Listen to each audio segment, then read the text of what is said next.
signal that builders are generally pretty optimistic about sales trends. Well, on Wednesday, the U.S. Federal Reserve will release its monthly notes, which tend to be rather coy. But a key part to look for is whether it changes its outlook on interest rates. Michael Conway, CEO of Conway Wealth Group at Summit Financial, joins us now. Michael, welcome to Arise Xchange, and thank you. Thank you for having me. You know, we talked just a whole bunch about oil for a moment, so let me start with that. Why now will the price of oil dropping all of a sudden rattle the markets the way they have been? Well, think about it.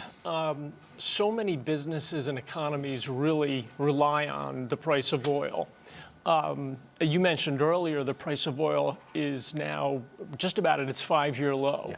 And we think back to what happened in 2008. Oil had risen up to 120, actually over 130 a barrel, I believe, and then dropped all the way down to about $38 a barrel. So the numbers you were talking about a moment ago are significant, where we are here close to the mid-50 range. But won't this possibly help top-line earnings for companies as consumers maybe spend more money? I think that's the good news. That's the good news part of the story, right? So as the middle class in particular has more money in their wallet here over the holiday season and going into next year, that is the good part of the story. And the other good news is that it's not necessarily all about the global economy, isn't it? That the U.S. is producing so much of its own oil now. That's what we keep hearing, at least, that has helped drive down prices, and that's what's keeping prices low when OPEC in the past maybe had some room to cut capacity. Yeah. Any truth to that? I think there is truth to that, and then we see the fight of the bigwigs here now between what OPEC is doing and what we're doing here with our domestic production.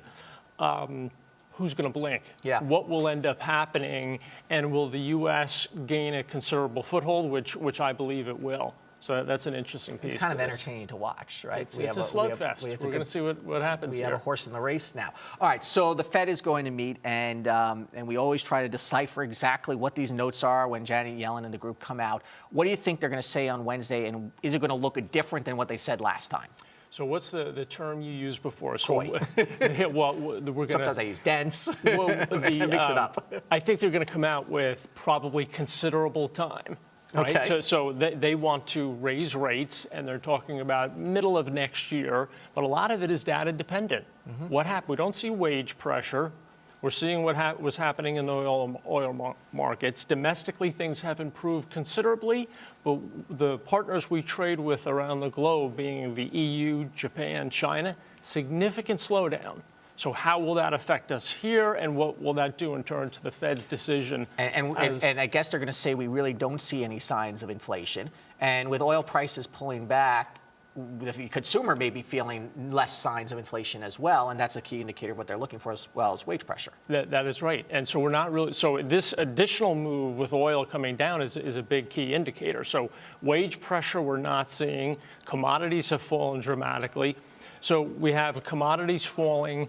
So the bond market is telling us the markets are concerned. Commodities falling are showing a slowdown globally, and I think these are key things that they're going to be looking at. So let's look at some of the economic data we have out there. For example, in the improving job market, what we've seen with home builders' confidence. Overall, is the fourth quarter of 2014 shaping up the way you think it would be? Yes, well, I think, again, domestically, things are looking pretty good, right? So the unemployment numbers have improved, although we have to watch the participation rate. That has not improved. The quality of the jobs are still kind of crummy. They are, so that's an issue.